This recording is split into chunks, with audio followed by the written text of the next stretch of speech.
the road. The earlier you seek help, the shorter and easier it will be because there will be less of a mess to deal with.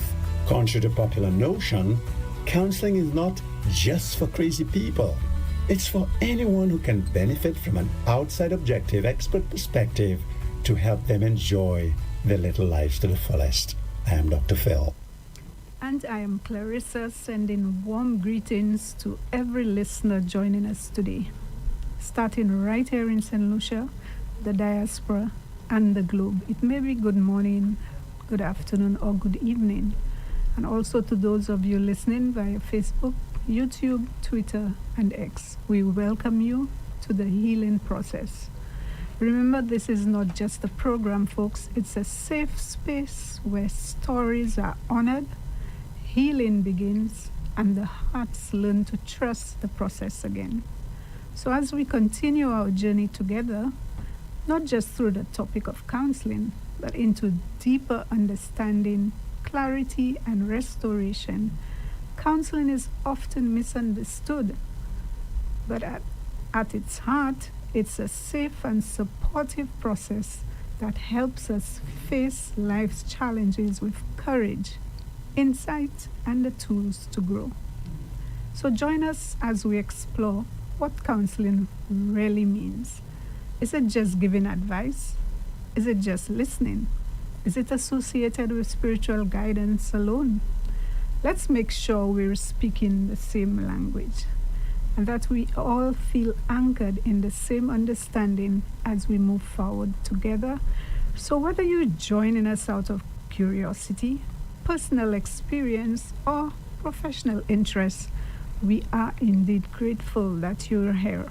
This is your invitation to take a pause, reflect, and discover that healing isn't a destination, it's a process, and you don't have to walk it alone. And of course, I remember the last time we were here, we said, welcome to our Rev-Up family, and we mentioned the names, and life is so strange. Today, we're missing one of our family, and we extend heartfelt condolences to Andrew Paul and the entire Rev-Up family, and also to his family as well. And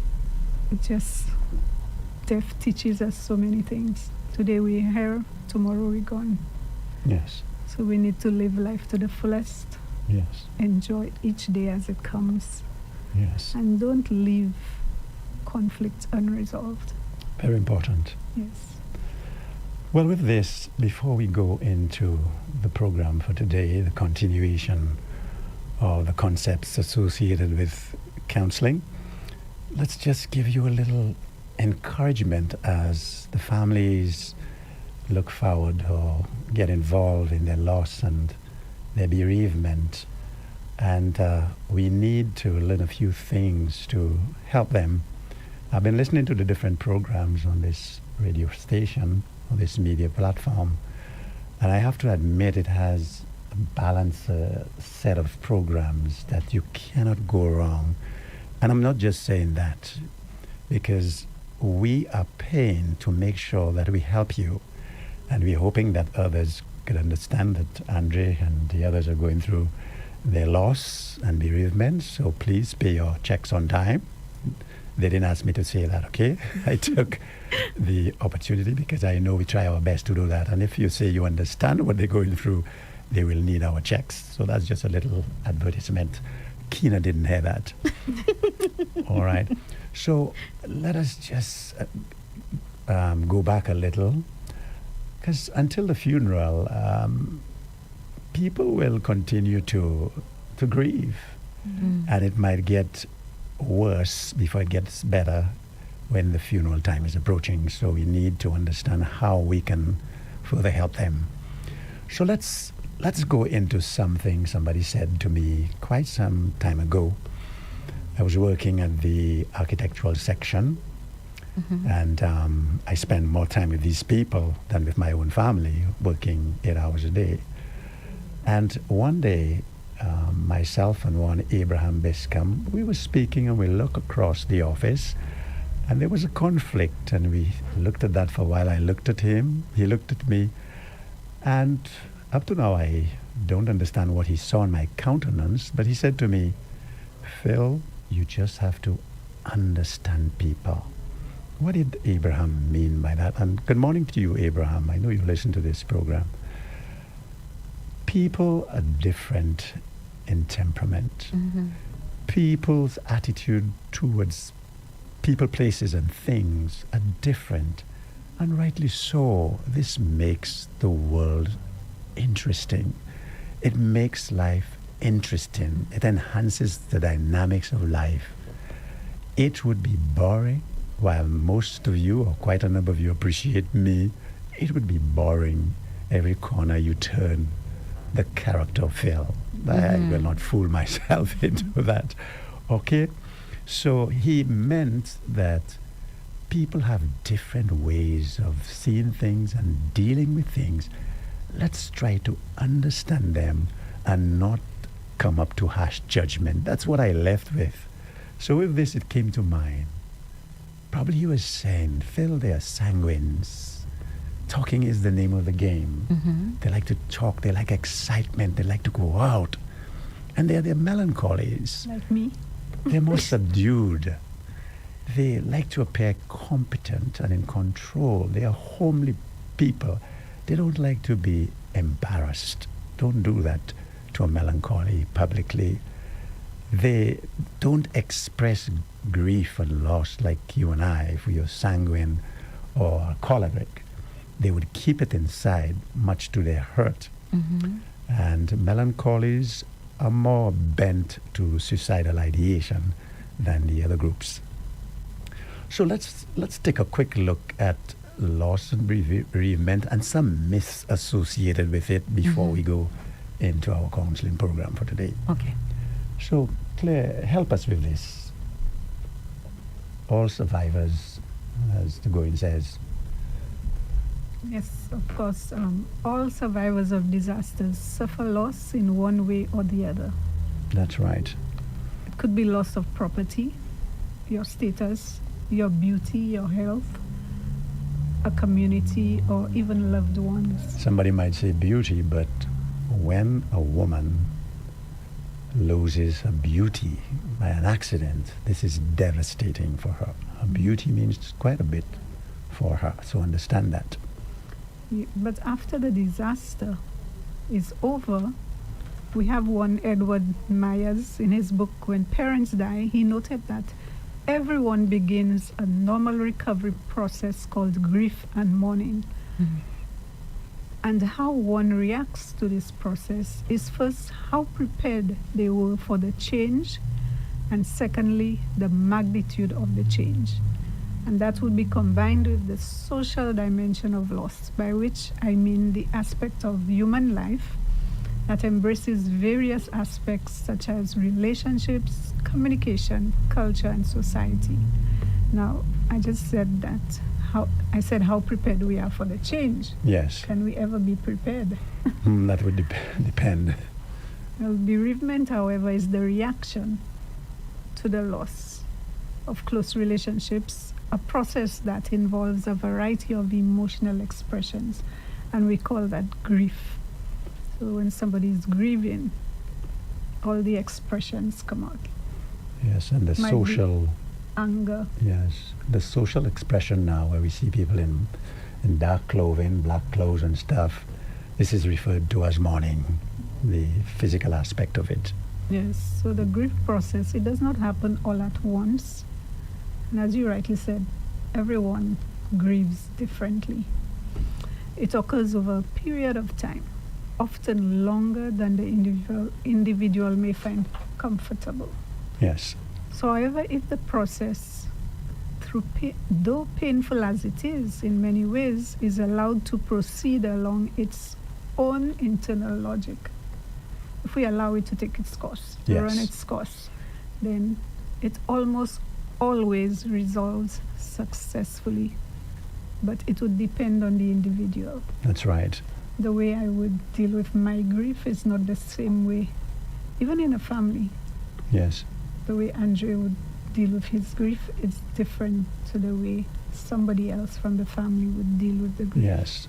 And if we are not learned, we could be judgmental in the assessment. Something we come into in a while called myths associated with grief and loss. So there's a process. First of all, you need to accept the reality of the loss. Of course, that cannot happen immediately. Your loved one just passed. The shock, That's right. you would not accept it. The panic. The denial Yep. that that person is still around. I mean, the last time we were here, Tony walked in.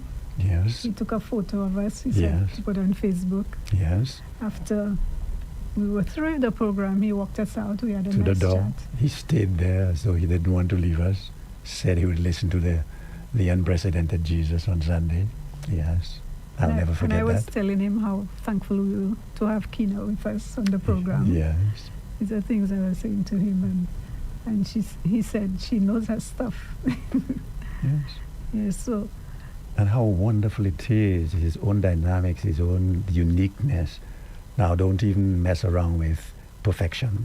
When you're talking about human beings, don't even worry to go there. yes. We're speaking about a human being that impacted us for a short while in the studio, and all of a sudden, this unique temperament, personality just vanished from our lives.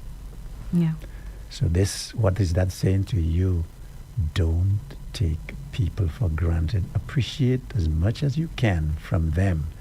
If the person has a temperament or behavioral patterns that does not motivate you, find others quickly.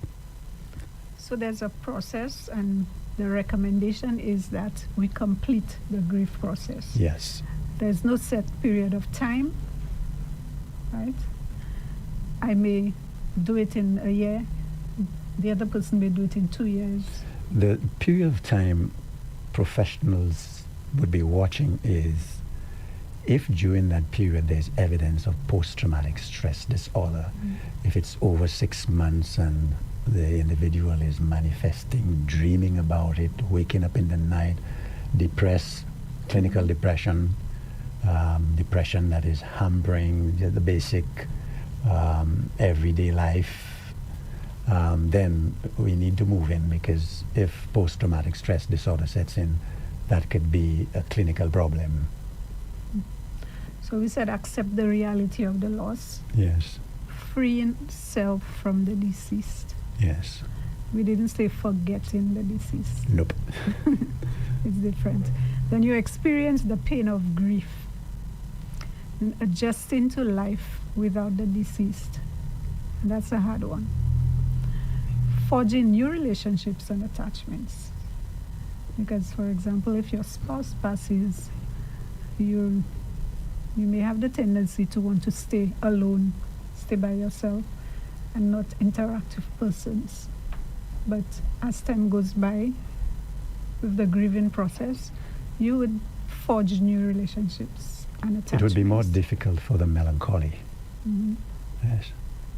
The sanguine, people will judge the sanguine, but you just lost your brother, you just lost your mom there, and you're there partying, that's a sanguine. But for the melancholy, I heard the program on suicide yesterday, and sometimes the melancholies, they may not say anything. They don't usually tell you they will take their life. Nope. We've often heard persons say, but I just spoke with that person yesterday, they looked fine, they were okay, and that's what happened. Debriefing sessions. While some will say, Yes. I'm going to commit suicide, I'm going to kill myself, but the melancholies don't. Debriefing sessions has actually revealed that people saying, but we were there with him or her a while ago. She was helping us, he was helping us. Looked happy. Yes, but the melancholy would not give you any evidence. We would have to pick up cues for ourselves. Mhm. Right? And the learned psychiatrist, I think he gave enough information, good quality information, that I hope that we internalized. Yes, looking forward to him coming back at you. Yes, very important. Yes, so there's 7 steps to grief therapy. We'll just Yes. browse over it. Yes, so that we can get back to counseling. So we need to first rule out physical disease and set up a contract and establish alliance. With the counselor, yeah. The counselor. Revive the memory of the deceased. Yes. Speaking about it, like, you don't just forget the person, but speaking about it, if it helps, then go ahead. Whatever helps you, you go ahead. Then you need to assess which of the 4 grief tasks are not completed and deal with effect stimulated by memories. Yes, if it's negative effects, if affect is not healthy, that you get angry, but you go overboard with it. Need to deal with that if you're a counselor. Then you acknowledge the finality of the loss. No doubt you will have many questions. Right. Why did this happen? What could I have done anything to prevent it? Yes. And help the patient say a final goodbye. We had a wonderful experience with that, didn't we, not long ago? Not too long ago. For years, an individual suffering with particular memories associated with the loss, and we brought that person by the graveside, and there was a finality. And that person has wonderfully bring a closure to that aspect of their life and is now enjoying the life to the fullest. Good morning to you. Now, we come to myths and facts about grief. Myths, fairy tales, and facts about grief. Number 1, myth. The pain will go away faster if you ignore it. Fact. Try to ignore your pain or keep it from surfacing will only make it worse. Get that? Because remember, in a while, we open in the lines for you to tell us what stood out for you. And what is there to gain by that, Keena? $200. Wow. Okay, so keep writing just like Keena as you're listening, so that you will have something to leave the program with. So try to ignore your pain or keep it from surfacing will only make it worse. In the long run, for real healing, it is necessary to face your grief and actively deal with it. Myth number 2. It is said it is important to be strong in the face of loss. Not all temperaments can be strong in the face of loss. Fact. Feeling sad, frightened, or lonely is a normal reaction to the loss. Crying doesn't mean you are weak. You don't need to protect your family or friends by putting on a brave front. Showing your true feelings can help them and you. Myth number 3. If you don't cry, it means you aren't sorry about the loss. That's far from the truth. Fact. Crying is a normal response to sadness, but it's not the only one. Those who don't cry may feel the pain just as deeply as others. They may simply have other ways of showing it. And that's where we must not be judgmental. That's right. But again, if we lack knowledge as far as that is concerned, it's very easy to be judgmental. I lost my sister, my elder sister. I lost my mom, and I didn't cry. And a brother. I had to minister at the funeral. I actually did the funeral of my sister and my mom, and I didn't break down crying. Is it because I don't care? No. Sometimes when I'm in my tool room, I think of my mom and what she did for us, and I process in my own way. My elder sister, how she had to help to take care of us. But I didn't break down. My younger sister, Sonia, she wept. We held her. You were there. She took it differently. So we need to be very careful. It's a myth that says if you don't cry, it means you aren't sorry about the loss. Fact, crying is a normal response to sadness, but it's not the only one. Those who don't cry may feel the pain just as deeply as others. They may simply have other ways of showing it. Myth number 4, grief should last about a year. Fact, there is no right or wrong time frame for grieving. How long it takes can differ from person to person. That's a fact. Myth. Moving on with your life means you're forgetting the one you lost. Again, I think you heard it, Mr. Andre Paul, for yourself. He's doing his work. But that does not mean he does not care. That might be his way of dealing with it. And he cares for you. He has a radio station to run. And that puts this thing, all the stressful things associated with dealing with the loss of a loved one. It is heavy stuff. I've been there. So please try not, I know you love him, try not to judge.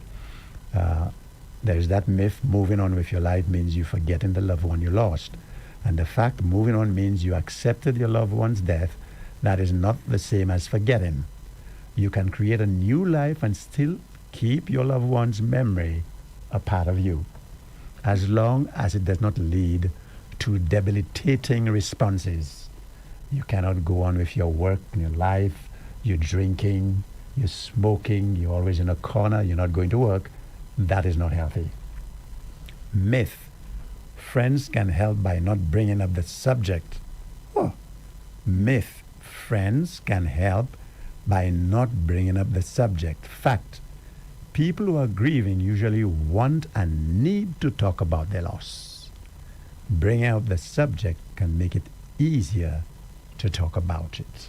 Mm-hmm. Okay, Claire, so I think this might help because we have quite a number of deaths, loss of loved ones, loss of property, loss of jobs, and people are devastated. And then mothers are losing their young children. Yes. Their young adults. Whether you're a pastor, priest, we lose loved ones. Mm-hmm. And it is good to know in advance what to expect from yourself. You have been blessed with a response system to loss, and that is the pituitary system, your fight or flight system, and it's going to respond to loss. You must be equipped with the knowledge to understand what aspect of that is normal to you and everyone else. Okay, you're listening to the healing process for today, and we are going back now into counseling, the expectations. Counseling is a very serious thing, especially for the professionals. You can be sued if you don't follow protocol, if you do things in such a way that will cause damage, especially if you breach confidentiality. So back to it, Claire. Where did we end last week? Well, you told us what counseling is. Yes. It's a type of treatment. That's right.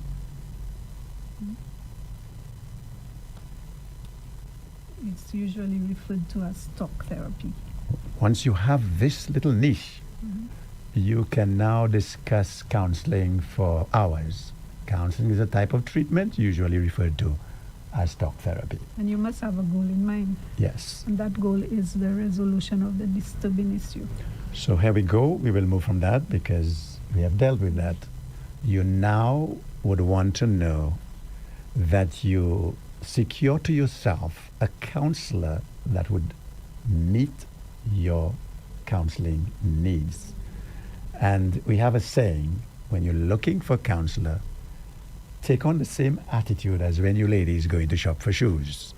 Make sure you get one that fits you comfortably, not tight.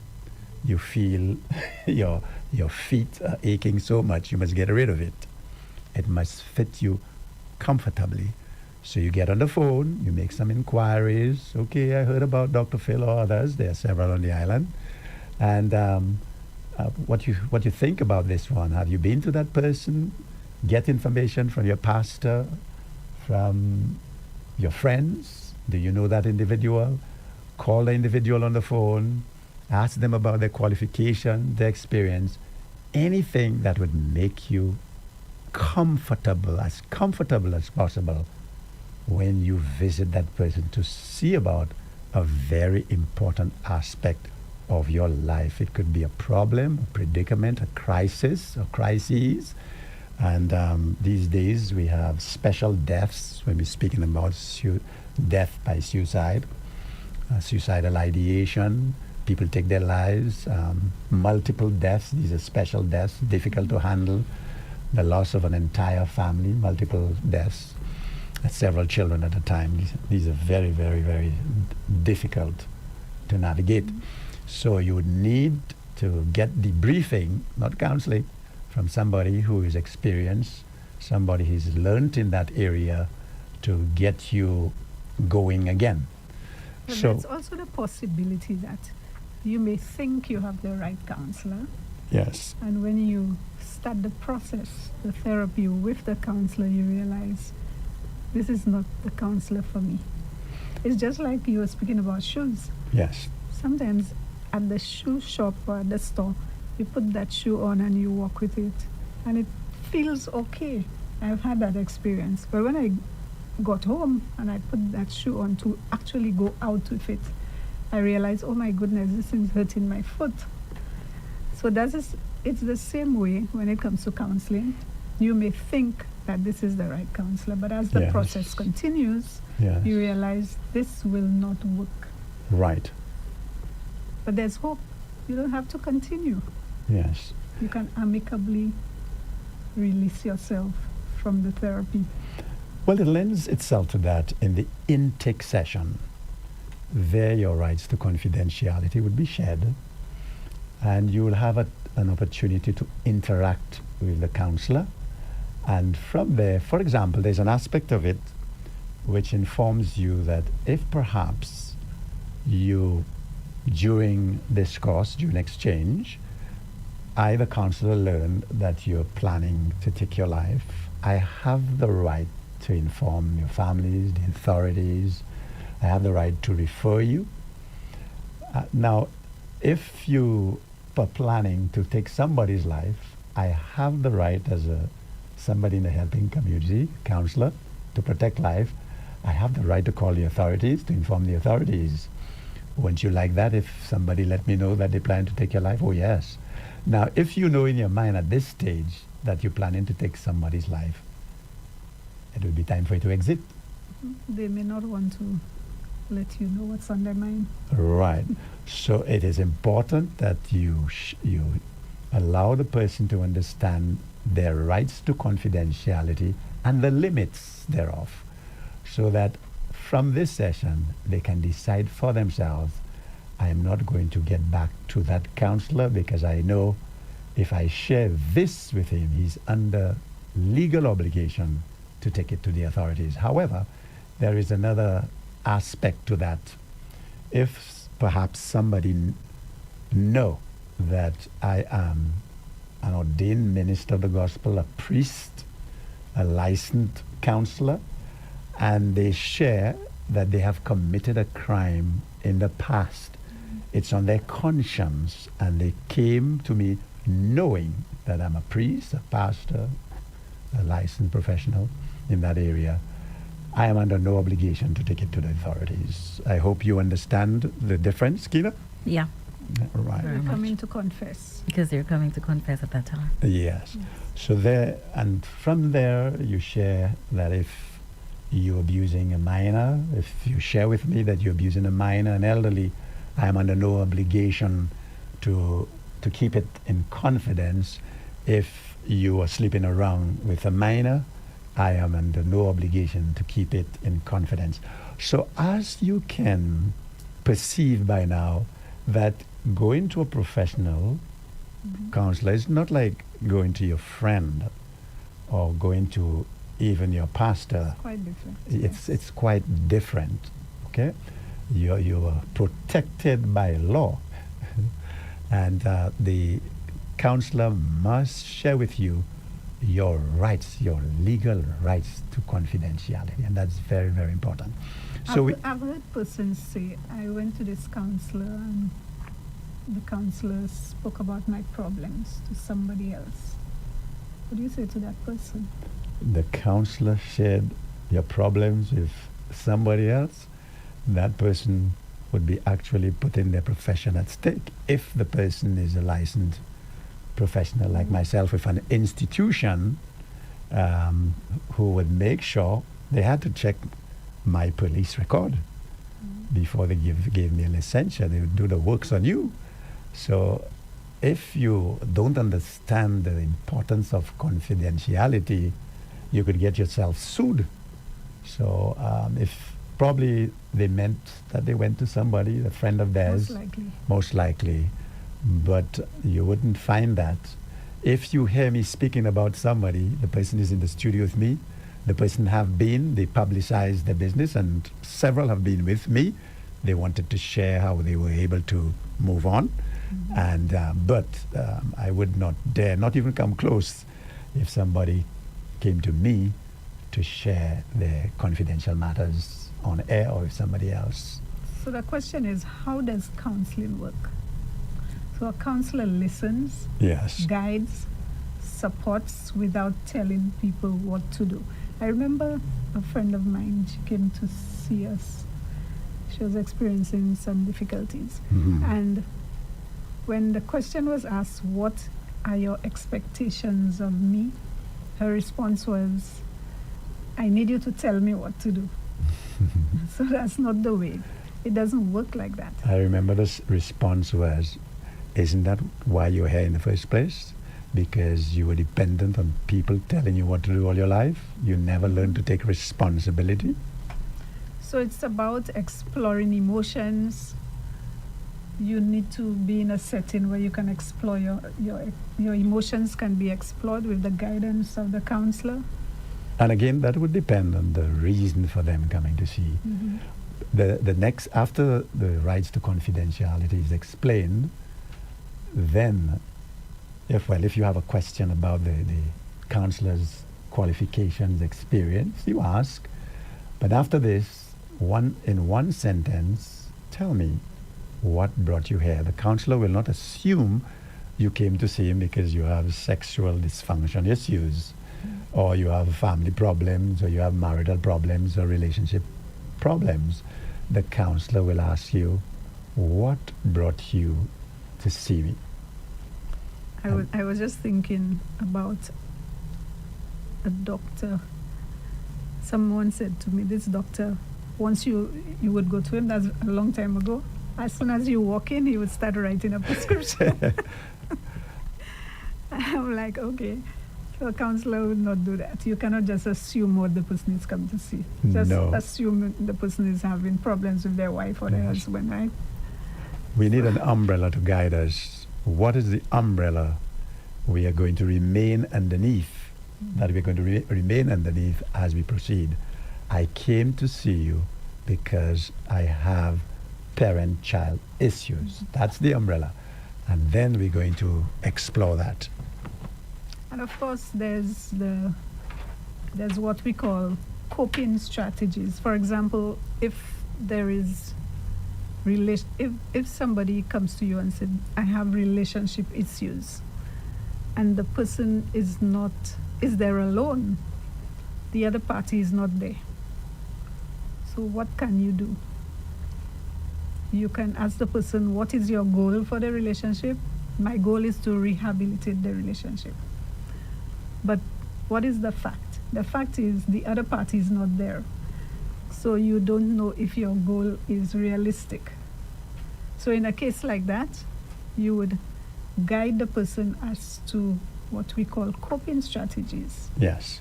If the other party is not willing to accompany them to the session, we have coping strategies for you that we will explore.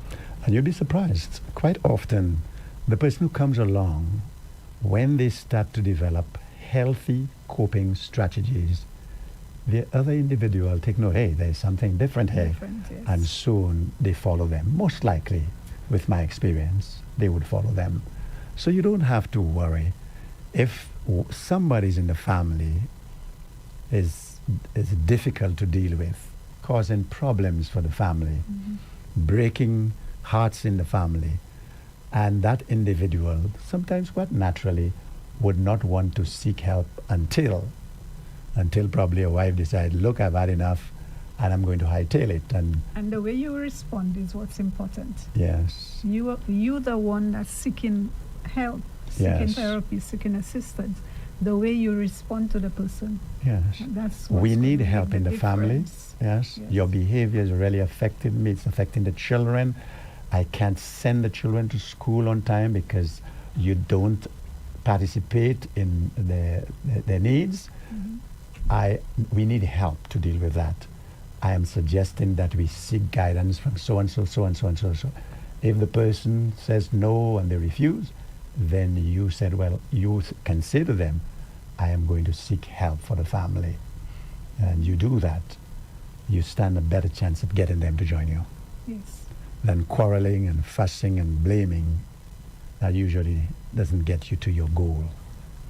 So depending on the way you react and you deal with the other party, you, as you said, you may very well find the other party would one day accompany you.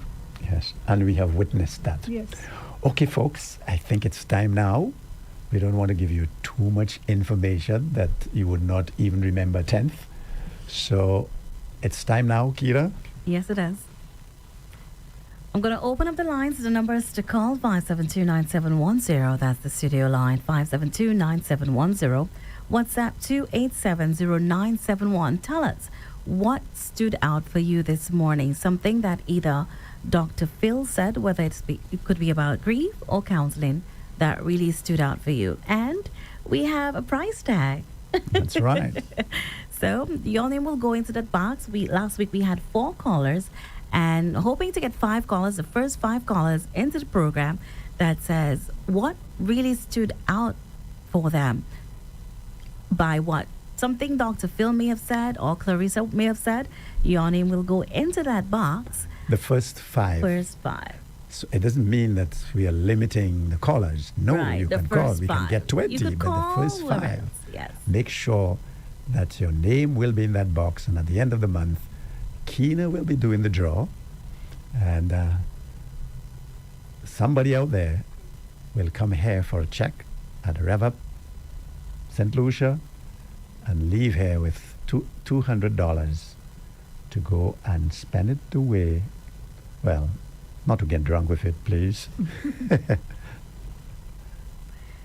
And So, last week we had Madrina Monroe, Mr. Sylvester, Ifa Jr., Curleen Emmanuel. So thanks for calling. And there was another lady who called, but she didn't leave a name. Oh. So thank you all so much for calling. We have a message from, I think, Madrina Monroe. She says, good morning, Sister Claire, Pastor Phil, Keena. Hope everyone is doing well today. Good morning to you. Thank you very much. We are doing well, by the grace of God. Yes. So you may be wondering. Call us quickly and tell us what stood out for you. Or you can ask us a question. We'll be happy to answer. So you may be wondering who can benefit from counseling Yes. as we wait. Mm-hmm. So counseling isn't just for crisis, as you say in the preamble, Mhm. and it's for anyone. It could be a little problem that you have, something you need to decide on, and you're indecisive. You're not able to choose which way to go, which option to choose. So you need somebody to offer some guidance. I remember somebody coming to see me. It's a while back. They had 3 job offers, and they couldn't decide which one. And they came to see me, and we explored how would each one affect their life, their family life, and their spiritual life. Hello, good morning. Hi, good morning, Mr. Sylvester. How are you? Good morning. Fine, thank you. Okay. I am morning. not calling to put my name in the box again. I think No, my- your my name is will go. already- The more, the better for you. Your name will go in the Oh, box. okay. Talk to us. Oh, okay. Good morning, Kina. Good morning, Good Dr. Phil. morning. Good morning, Sister Claire. Good morning. Thanks for accepting my call. You're welcome. Welcome. Okay, Dr. Phil, one of the things that stood out for me was when you said after a loss of a loved one, Mhm. like we should move on with our life. Is that okay? It's healthy to try to move on with your life as soon as possible. Not denying yourself if you're grieving, not looking down on yourself as doing something that is wrong, but if you can get back into the mainstream of life again, that is healthy. And it doesn't mean that you forget the person when you do Yes. that. You forget. It doesn't mean Because that. some people look down on you, like if your loved one die, like you shouldn't go to work. Like, Well, if, that is like, one of the the myths. brother lost, That is, if like you the brother do, lost his brother Yes. there, yes, and then because like he said, he has to do what he has to do. Life has to move on. He has certain obligations he has to fulfill. okay. Let us say Tony, we lost Tony. Let us say Andre is in a corner, grieving. Yeah. That is the reason that I came, just to make sure, just to keep an eye, because I know the dangers of that. I was happy to see that he's trying to get back. This will help him to forget. It does Right. not mean that he doesn't care. That has nothing to That's do with right. that. But bearing himself in his work, and he knows that he has bills to pay, he has people to pay at the end of the month. He Right. was able to keep his mind. That is beautiful. That is wonderful. And do these things. Those of us who have not gone through that, we must not Yeah. judge and say, he does not care. That's not true at all. That's not the case. That's not usually the case. Because we and don't, Dr. we don't Phil, know it what takes a lot of happens when he's discipline alone. to do. It takes a lot of discipline to do what Andre is doing there. Yes. Boy, you have to keep your mind. Well, this helps Yeah. him And to so- to okay. compartmentalize his loss, his responsibility, and he has so Okay. many people calling on him to deal with. Boy, Yeah. So, Overwhelming. okay, yes, Dr. Phil, I don't want to hold the line. yes, long. please, because I'm Go- sure go there are back- others who would like to go after the go back to $200. this. Yes. Go back to this counseling. You said a counselor not supposed to be a judge. No, we are that discipline must not assume the position of a judge to decide that person is wrong or Okay. right. You And go to the courts for that. So let me ask you the question and for me to hang off. When I come to you for counseling, I have to tell you the truth and the whole truth about me and nothing but the truth. Nothing but the truth. It is, Okay, I will. but Yeah, I am do it. not. I'll let somebody- I'm not psychic. So if it does not make sense paying your money to come and lie to a counselor. That doesn't make Or you sense, hold back. because what you're looking for is judgment. Somebody to tell you're right and somebody else is wrong. You're And not looking for a resolution to the problem. right. So the count is just like when you go visit a doctor. They would take your medical history. Yes. They would want to find out certain things about you so they could properly diagnose your situation. Right. It's the And same with the counselor. suppose you're lying, you have a headache, terrible headache, and you're telling the doctor, I'm feeling the back of my leg scratching me. That's what I came to see you for. That doesn't make sense, does it? All right. It's just like someone who has been abused. You go to the counselor. And Yeah. So you're please not call going us while we taking care of this caller. You can hang up and we. He listen already to us. hanged up, All Mr. right. Sylvester. He already to did. listen. So Peel again. Give them the number. Call. The number is 572-9710, 572-9710. That's the studio line, 2870971. That's WhatsApp. We have another call coming in. Hi, good morning. Good morning. Good morning. Good morning. morning. Good morning, Pastor Phil and your beautiful wife. Good morning to Good you. morning. Okay, I want to speak on two things that stood out for me today. Hmm. Concerning the aspect of grief. Hmm. After someone has lost, be it a loved one or family member, a home, a business, a pet, or anything that you cherish. Hmm. That the other hope that we have is that everyone going through a loss at some point will have to go through the recovery process. And Mhm. this stood out to me on the part of the grief. Okay. And the counseling, when you spoke about confidentiality in counseling, Yes. Confidentiality. Uh-huh. it's very important. Yes. And also, you have to choose a counselor that would meet your needs. That means whatever is bothering you at the time, you have to get a counselor that can really deal with this. This is what. And I give the ladies a little talk. I said something about the ladies and searching for a counselor. Did you hear that? Yes, you spoke about when you're buying a pair of shoes, make sure you buy one that fits you. It Yes, doesn't squeeze. especially you ladies, you buy lots of shoes, don't you? All right, so you're right on target. Thank you very much for calling. Thank you, You're Christine. welcome. Thank you. Bye-bye. Thank you. Thank you. There you go, folks. While we're attempting to help you retain the material, we're giving you an incentive. And if you have no need for the incentive, you just tell us whose name to put in the box, and we will gladly do that for you, somebody who's in need. And of course, you must provide a safe space for the counselee Yes. where they can feel safe and comfortable to openly express what they're Yes. thinking without fear, as you said, of judgment. Good morning. Thanks for calling. Hello, good morning. Good Hello, morning. good morning. What stood out for good morning to everyone in Good the morning. studio this morning. Good Thank you morning, for my saying dear. good morning to me. Morning. What stood out for me today is crying is not the only coping mechanism for grief. It really stood out to me today. Right, nice word, coping mechanism. Very good. All right. So we can express our grief in different ways. Okay? Yes. Very nice. So Can in I the ask box. a question, please? Sure, sweetheart. Go ahead. Tony, I do not know Tony personally, but his death really hurt me. Oh. Is that normal? Because sometimes, if a family member of mine pass away, I wouldn't feel so hurt as I did Tony. Is that normal?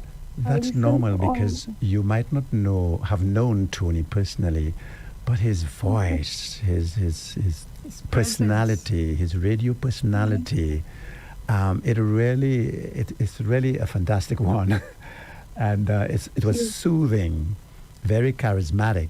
So you will miss that, and that's okay. That's okay. You don't have to know him personally.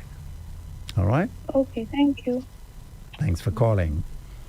Thank you for calling. See that, Kina?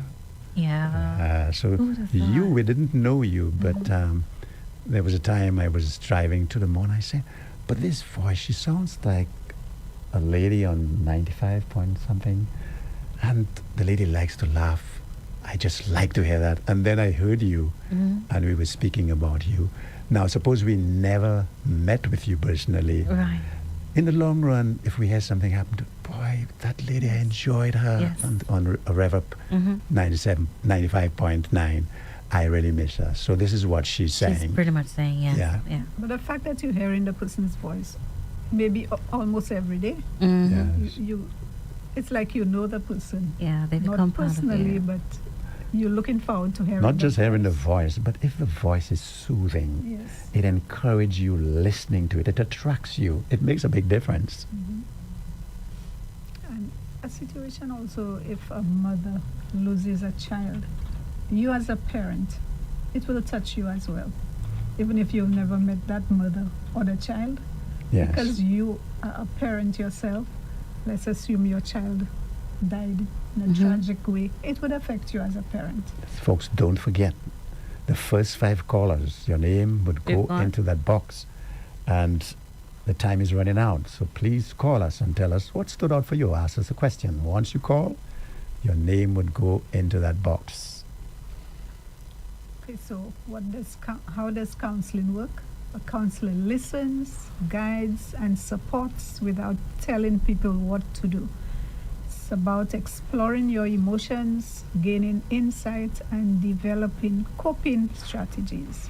They may make recommendations. It would be good if you read that book. If it would be good if you said you felt sorry for the way you spoke to your child, your mother, your aunt, your friend. It would be a good thing if you text your heart to that individual. What do you think? What would you like to say to that individual since you're sorry?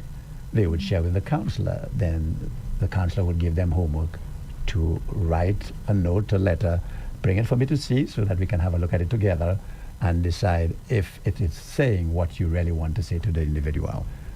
So in these instances, they may not just tell you what to say, but they may glean from what you're trying to say by what you write and help you put it in perspective so that you can touch the other person's heart with your apology. And it's in the past, we know that counseling was seen as taboo, Yes. right? And now we have statistics coming from the counseling room revealing that in recent years, the stigma is rapidly decreasing. Yes. It is, and we are thankful for that. That means more persons are seeing the need to reach out for help. That's right. And I guess because of media exposure of the discipline, the taboos are fading away. People are getting used to the idea that we need help. We are not perfect. We experience hurt and pain, and sometimes it is overwhelming, and we need outside help. Yes, and many people associated counseling in the past. Maybe some still do, we're not sure. But mental, if you go into a counselor, that means you have a mental Hang on. illness. Kina, please appeal again. Let them know the time is. The numbers to call 572-9710-287-0971. Let us know what stood out for you. Any of the topics that Dr. Phil or Clarissa were focused on today, whether it be grief or counseling Bereavement. Yeah. and bereavement. Okay.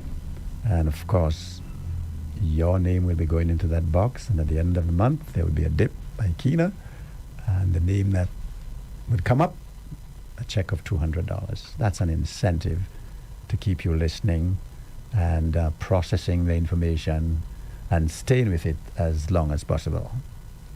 Yes, so if you've come to the realization that you need therapy, it doesn't mean you are weak. Yes. It doesn't. Or you're a failure.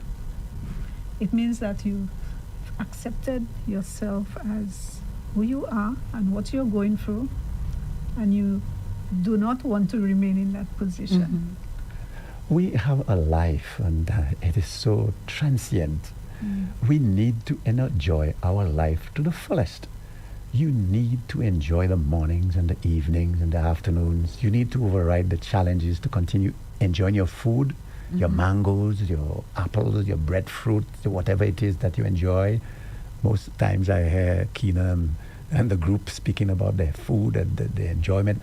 You need to enjoy your life.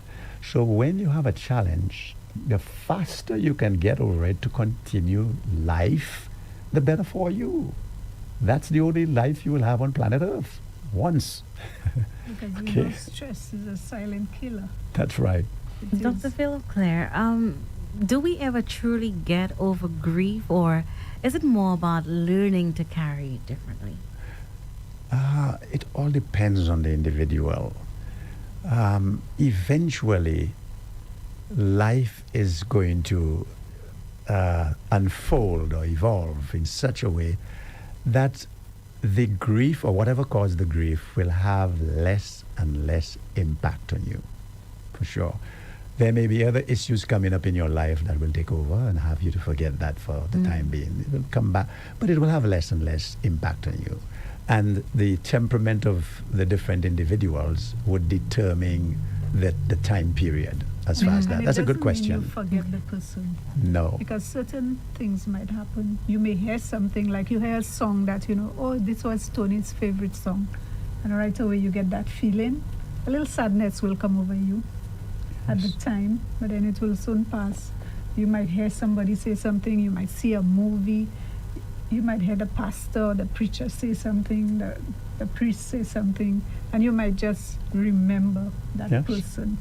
Watching your television programs, something may come up or remind you, but the impact will be different as time goes by. Yes, but you don't ever forget. If It's like taking a chip from your brain and getting Yes. rid of it. if you are crippled by that, you refuse to go to work, you have a job, time is passing by, 6 months, you start to drink, consume alcohol, and you staying away from people. Post-traumatic stress may have settled in, and you need, that's where the psychiatrists come in. You need medical attention for that. So it is very important that loved ones check on you. Yes, it's okay to grieve, but our son, our daughter has been in that for too long, not making any attempt to get along with life. We need to take that a step further as far as helping is concerned. And Dr. Phil or Clarissa, there are instances where when someone is grieving or people they deal with the same questions over and over. What happened? And when that happens, some people, they shut down. Some others, they get angry. And I've heard sometimes that why do they keep asking that question? What happened to this individual, as opposed to just saying, my condolences. The first thing is, what happened? Tell me what happened. And they're interested in knowing what happened to the individual. Inquiring minds want to know. It is okay because sometimes it helps that person process what they're keeping inside. It's up to us to learn from such programs as to how to go about doing that and to limit. Sometimes it is better to just touch. For instance, when I spoke to Andre at 4:30 in the morning and he said, I'm okay, I didn't go any further. I just hugged him and I left. Right. That's what we must do. Take their lead. You come to speak to them, what happened, and when they repeating it to you, it is therapeutic for the person. Right. But we must know when to just listen when they're telling their story and not to get involved. You ask what happened. The individual is going over it. They are ventilating. Like you all were ventilating in the studio talking to one another. You all cried. You all felt better. So it is with persons, friends ask. Some people are just curious. And if you're just curious, learn from this program that you need to be careful as to how you inquire. Can you call again? Sorry about that. Yes, please call again. We need 5 persons in the box today. And if more than 5 callers, no problem. Ask us questions. Our country really needs help. Good morning, Colleen. She's calling again. Hello, good morning. Good morning. I'm just calling to ask another question, please. Okay, no problem. At what age is it normal to start counting? Is it at any age or is there a specific age? Okay, if you're minor, then your parents will have to sign a consent document. If you're major, and it's up to you, you can seek help whenever you want, as long as you can afford it. And there are several institutions now that, depending on what's troubling you, that as long as you are on your own, you're major, you can seek help when you want. It's a wise thing to get help for things you cannot deal with, especially challenges in your life that will have you thinking, well, should I not just take my life and finish with that? Well, as long as you know exactly what happens after death, you can feel comfortable with that. But we don't know exactly what happens, so you'd be very mindful. It is better to seek help than to decide, well, if I take my life, that's it. You just don't know if that's it. All right, sweetheart? Okay, thank you very much. Thank you, Colin. Thank you. And even for a child, probably losing a parent, Yes. we can use age-appropriate language to speak with that child Yes. and speak about things that the child can relate to in order to assist that child process their grief, because they will miss the parent. Yes. Not as an adult, but mommy was always there, now mommy's not there. Is mommy coming back? Where has mommy gone? And even at the funeral, you don't leave children out from the funeral process, especially the day of the funeral. Don't say, I'm going to leave the child home. They need to bring a finality as well, to Yes. see what is happening so that they can process in their little minds, and you would know how to speak with them. Yes. So it doesn't matter what age. Our St. Lucian's very rich, Kia. They don't want our little $200. I guess maybe they're taking everything that you're saying Yes. because it's very deep today. Right, okay. You really Okay. expounded a whole lot. Yes. Yeah. Okay. So we want to make sure, our callers, we want to make sure that we demystify the taboos associated with Yes. Someone else is counseling. calling. 1 second. Yes. Hello, good morning to you. Hi, good morning. Hello, good morning. Good Good morning. morning. Um, before I say anything, my condolences to the family and to the radio station. All right. Thank Thank you. I'm you. sure Um, everyone appreciates that. yeah. Um, I still can't. I really still can't get over that. But you said something there this morning, and it is not a bad thing. Hmm. It's good to move on. It's good to move on. But some people move on at different take longer than other Yes, times. we said that. You know. Yeah, We said and that. that's what I yeah, yes, that's what I'm doing, and that's what I like. Yeah, All okay. right. Yes. No, well, that's a fact. When words reflect reality, according to Pope Francis, this is one thing that stood out for me when he was being inaugurated. Words, people are different. That's the reality. There's no question about that. And that's why we can enjoy others. So people would express differently when it comes to loss and grief, bereavement. They would manifest different emotions at different periods of time.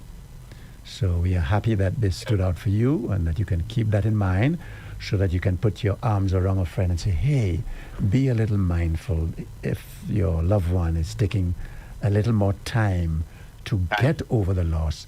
That is healthy. There's no problem with that. Let's just keep an eye to make sure that they're not suicidal, that post-traumatic stress disorder is not settling in. That person is not dreaming of that, waking up in the night, screaming, sweating, and getting on in a bizarre way. Okay? That is so true. And I have to say, Andre, and all those that were there on the Monday, listen, it took a lot of heart, Yes. especially to his girlfriend. Yes. Yes. It took a lot of heart. Because let me tell you something, boy, it was hard. It was hard. It was hard. Although, I mean, when my dad passed, okay, he passed on the Friday. Mhm. Passed on the Friday.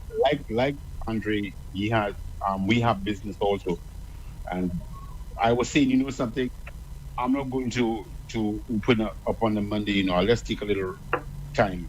And then I said, no, I will, because people will always come and comfort you also. Mhm. That's one of the things. Mhm. They will also always come and comfort you. And I think at that time you definitely need the little comfort and Yes. stuff. But Yeah. it I'm telling you, that has really, really touched me. But Because I was, hear me out on this one because it's almost time for us to close down. Yeah. Working for the government or the public service, you're allowed a couple of days if you lose a close Family member. a family member. A week. A week. Yeah. Now, some people would not take it because in the office they felt better working. So some people Yeah. would not take it. So it all depends, as you observed, on the individual, their temperament. That means that inner person, the unique person, and their attitude towards people, places, and things. You're listening to the healing process for today. Thank you for calling. Thank you so much for calling. Yes, our And last thank caller. you for calling. Thank you for not calling, but giving us the little information that you have given to us. It has really helped. I'm telling you, it has really helped. It really helped. Thank you so much. We appreciate that. So what you can do is next week, Thursday. As a matter of fact, I'm sure you listen to the different programs on Rev-Up 95.9. It happened. Hello, 95.9. Yes. Yes. The programs are very, very helpful. Yes. But just tell your friends there is a program that addresses our attitude towards counseling, and we have some subjects coming up, and it's different in the way we approach it, in that we want to make sure we give you an incentive to take note of the material. So tell your friends listening on Thursday at 11:30 to 12:30, and we'll be happy for that. Okay? Dr. Phil, Clarissa, thank you oh so much for enlightening us this morning. And I got to say that, right? This morning was a bit tough for me. Okay. Because in a number of ways, because that was pretty much the last time I saw Tony when you and Clarissa were here. Okay. And he was right there in Yes. studio. Yes, yes. So the entire time, I kept on seeing him walking in, and Yes. walking back out, and it took a lot for me, and I wasn't able to say anything. And usually, music right now helps me. So the moment that music isn't playing, it takes me into that space. Okay. And I guess for other people as well who's grieving, music helps. And when there's no music playing, then they're in that space, that quiet zone. But I want to thank you. So many of the things that you said really resonated with me. I'll go deeper into it maybe in another program, maybe a Yes. follow-up program, because Yes. our time here is limited. But I really, really do hope that, and I know exactly that what Dr. Phil and Clarissa have said this morning, it resonated with many of you, and you're still processing, Yes. and going through the motion, because Tony meant a lot to different people in different ways. The next program might be associated with forgiveness. Because even in loss and bereavement, some people find it very difficult to forgive self. They start blaming self. Maybe I should have been there and stuff like that.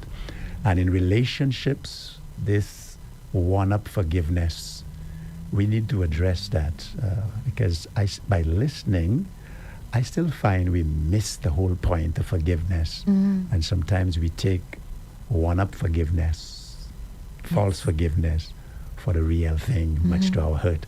So I hope you look forward to listening to that next week, Thursday, same time, same place. Bye-bye for now. This has been the healing process. Have you noticed behavioral changes in self and loved ones that trouble you? You're losing your mind, but it just wouldn't go away.